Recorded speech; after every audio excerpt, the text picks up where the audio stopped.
Harriet was just making a funny noise. You okay? She's there. She just had a dinner. So she needs to go back to sleep. She only slept for 20 hours today. She needs another 4. Old lady. My old lady cat. Actually, it's your birthday next month. Hey, look, show everyone your grumpy face. She's gonna be... Okay. She's going to be 18 next month, my old lady cat. How do you feel about that? You're going to be 18? I think that makes you about 84 in cat years. I think I might need to get her a little stairs, you know. Sometimes she struggles a bit getting up and down off the sofa. Anyway, I'm not actually here live today with you to talk about Harriet and her age, but she's there. Tea today, I have got, let me show you my favourite cat cup. And in my favourite cat cup, I've got this tea. Lime mint. Oh, it's such a nice tea. It's such a nice tea. And I'm not anywhere near Tadpole Park. I'm in my front room, on my yoga mat, with my old lady cat, and my cat mug. I actually didn't think about that. This is the only cat thing I own other than an actual cat, is my cat cup. Which was a present a few years ago, actually. It was a present for me. Oh, this tea smells lovely, but it's too hot for me to drink yet, so I'm going to pop it there. I'm actually here. What I want to talk to you, I know usually when we're on TeaTalks, I'm just walking around chatting to you about whatever pops into my head, whatever I happen to see on the street or in the park, whatever giant swamps I'm wading through. But I very specifically wanted to talk to you today about yoga. And there's a couple of reasons why, and there's a couple of reasons I want to talk to you about it. Mostly, we have been doing in our Flourish group, in our private online community group that we've got, which, by the way, if you would like an invitation to join, just drop me a message and I'll get an invitation to you. We've been doing yoga every morning. We've been working our way through the latest Yoga with Adrian 30 Days of Yoga, and we've all been doing that together every morning. Well, we've been posting it. You can do it whatever time during the day you like, but quite a few of us have been doing it together in the morning, which is really nice. And also, we've been talking about yoga a lot. We've got an amazing lady called Chloe. She's coming into the group next week in our Kickstart Your Fitness week, and she's going to be talking to us about yin yoga and slowing down and peacefulness and getting ready for sleep. Really amazing things. And so we've been doing yoga together. Now, I've been doing yoga for years, and I was actually really close to becoming a yoga teacher when I got severe arthritis in my hip. I think most people know this. And I really struggled then. For about a year, I was in agonising pain. And about a year, I was recovering. And then it's been locked down. So it's been on the back burner. But I'm so happy to have it back in my life. And it's something I love. But it's something that, you know, when you talk to people and you say, oh, I really love yoga. I really love it. Do you know what I've just realised? I'm so sorry. There's a little message on the back of my tab of my cup of tea.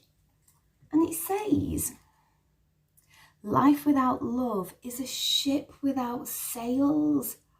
How nice is that? Life without love is a ship without sails. So anyway, what I was saying, yes. So when you say to people, oh, I do yoga, I really love yoga, I really want to teach yoga, people have this preconceptions in their mind about what yoga is. And a couple of them I wanted to smash for you right now.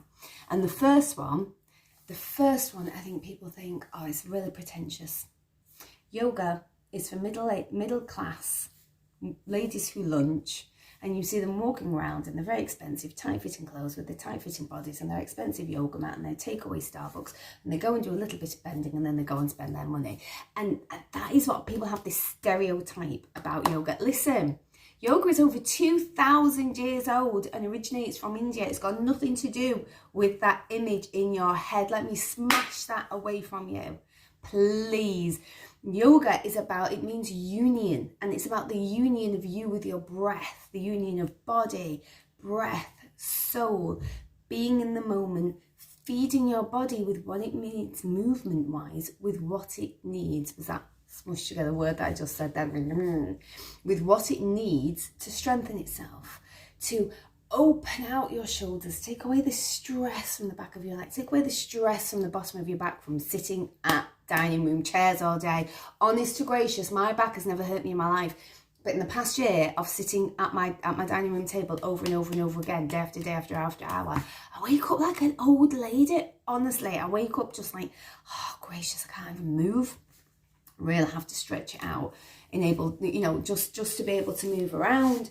So this is again why I'm so passionate about yoga, because once I get on my mat and I stretch it out and I move my body, it makes a massive difference, and to my well-being, to my strength, to my body, to everything. So if that's what you really believe that yoga is, that going to a yoga class is everybody is really advanced and they're doing headstands and inversions and crow pose and loads of things, and you think, I'm too intimidated to go to that yoga class, I'm too intimidated to go in there. Now listen, I've had that experience. There are yoga classes where people are very experienced, and that's okay, because even people that have done yoga for years are allowed to go to yoga, okay? You just need to find a yoga class that is for beginners. Or, and this is where Yoga with Adrian is fantastic, do it at home. Do it at home for 1 month. Do one for 30 days of yoga, and then boom, you are 100% ready to do even a beginner's class where people have been doing it for quite a while, because you'll understand the names of the asanas, you'll understand the flows and the movements in and out of those asanas, and you'll know what you're doing. Even if you sit at the back, sometimes I go to a yoga class, sit at the back, because I think I don't need to sit at the front. I just leave me alone over here. I want to go in child's pose and rest. Well, now I want to go in child's pose and rest. I want to go in downward dog is a resting pose. And listen, if you've ever been in plank for more than like 30 seconds to a minute, you will understand getting up into downward dog is bliss. I promise you. So that, I really wanted to smash that. And here's a little thing that I do. 90% at least of yoga classes, people advertise them then also on Facebook. You're not just going to see them in gyms anymore. They're advertised on Facebook. They have private Facebook groups or open ones for your yoga teachers. Ask, have a conversation. It's a lot easier to have a conversation over the internet than face to face. That's how these dreadful people get away with bullying and being trolls, because it's super easy, isn't it, behind your keyboard? Super easy.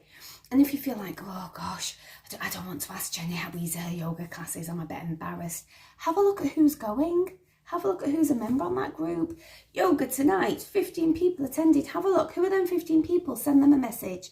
Hi, Philippa. Really want to go to this yoga class. Never been to yoga before, or I'm a beginner, or I'm not sure how advanced it is. Do you mind just telling me how it is? Like roughly how many people are there? Nobody is going to begrudge you that. Nobody's going to say, who are you asking? Who are you, complete stranger? On your way, Tom. I don't know why I called you Tom. No one's going to begrudge you that. So ask them, what is this class like? How many people are there? Quite often classes are advertised for the age of the people who are there. Are they a little bit older? Is it people that are looking to lose weight? Is it people that are looking to advance their own practice? Find out that information and take the sting out of turning up somewhere and not knowing what's going on and feeling out of your depth. So that's the first thing. Secondly, and I hear this a lot, I don't want to wear them tight yoga clothes. I'm not a size 8 toned. I feel embarrassed. Now, I feel you on that.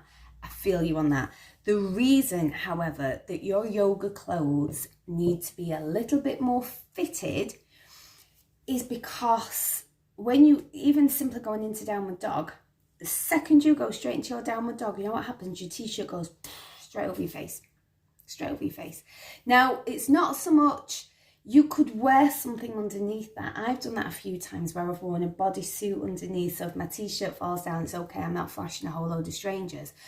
But the problem is, you then got to come out of your asana so you can put your t-shirt up and tucking it in, and you're frustrated and everyone's moved on, you're trying to keep up with them, and you've got one leg in the air and you're trying to tuck that in, and this is sticking there. You're not going to enjoy that situation. You're not going to enjoy it. It's frustrating. And also, it takes you out of your moment, and you're not in the middle of your moment. You're not in your flow. You are not zen. You are the opposite of zen. You are unzen. Okay, you're zigging when you should be zagging. It doesn't feel great. Does not feel great. If you really need to, listen, tuck in a vest top into your leggings and wear a baggy t-shirt, and a super baggy t-shirt, what I have done quite often, or what I have done before. So if you've got a really big t-shirt and you tuck it in so that you can super bag it over, so that you feel like you've got that bag that's protecting the contours of your body, but then when you do go upside down and your t-shirt billows forwards, it's not billowing completely down onto your face. It's still tucked in and it's still offering you that cover up that you needed. Oh, there's Mum saying she loves Down the Dog. Down the Dog is fantastic. So it's still offering you that protection. So perhaps try that, or just go to the back of the class. But honestly, when your t-shirt falls on your face, it's really so frustrating. And yoga, it's a beautiful thing. And the thing about yoga as well is it will strengthen your body. It will then help you with your cardio. Go and look at now, footballers, all of the athletes are doing yoga as well, because getting your big muscles, getting your cardio, being able to run for miles and miles and miles. Listen, if your connections of your body are not strong, if your shoulders are not open and supple, if your hips are not open and supple, if your body isn't all moving as one, you are going to struggle. That's going to help you with everything. Strengthening your core helps you with everything. Honestly, when I had my operation, I could move myself around on the bed, even though there was half of my body I couldn't move, because I could lift myself off my arms, I could hold myself up with the core, and I could move around. And it meant that after my hip operation, much to the annoyance of my mum, who would come to look after me, I did not make a good patient. I was up walking. I was up walking on 2 crutches in about 3 days, and I was up on 1 crutch in about a week, because my body was strong and it could move itself. Anyway, that really is all I want to talk to you about. I want to take away that feeling that yoga is something it's not, and I want you to enjoy it. And like I said, if you are wary of it, if you're nervous, if you're worried and you want to try yoga, but doing yoga at home, you're not accountable to anybody doing yoga at home. You could do it, you could not do it. You could get your mat out like this, sit for an hour drinking some tea, talking to people on Facebook and go, oh yeah, I've done my yoga now. Whereas in a group like ours, in a community like ours, you can be accountable to each other. You can put your hand up and say, I'm going to do yoga every day. I'm going to do it at home when no one can see me. I'm going to let y'all know when I've done it.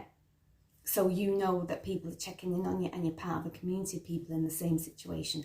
So drop me a little message if you'd like to be a part of our community, which isn't just yoga based, by the way. It's fully healthy eating, healthy lifestyle, healthy, not diet. Do not use that word, and I do not agree with ever using that word, okay? It's not about losing weight. It's just about being the best you that you can be, about growing well and being healthy and flourishing, which is what the group's called. So if you'd like to know any more about yoga, if you'd like to know any more about this tea, I'm going to have a little sip of this tea, actually. Oh, it's really nice, that. It's really nice. Just drop me a note, drop me a line, and I'll chat to anybody. Trust me, if you want to know anything, drop me a message and I will chat. And let you know anything that you want to know. And I hope you have a lovely rest of your evening. TeaTalks tomorrow. I think TeaTalks tomorrow is going to come from the mat again, because I'm actually, oh my gosh, tomorrow I'm opening up Miracle Morning to everybody. So I'm going to do another message about that, actually, so people can watch that. So probably it will be from the mat again, if that's okay. But I will try and get out down to Tadpole Park and see what's going on. See what's going on down there with the snow. Okay, enjoy your evening. Have a lovely, I want to say Tuesday. It is Tuesday, isn't it? It is Tuesday. Gracious above. Have a lovely Tuesday. Bye.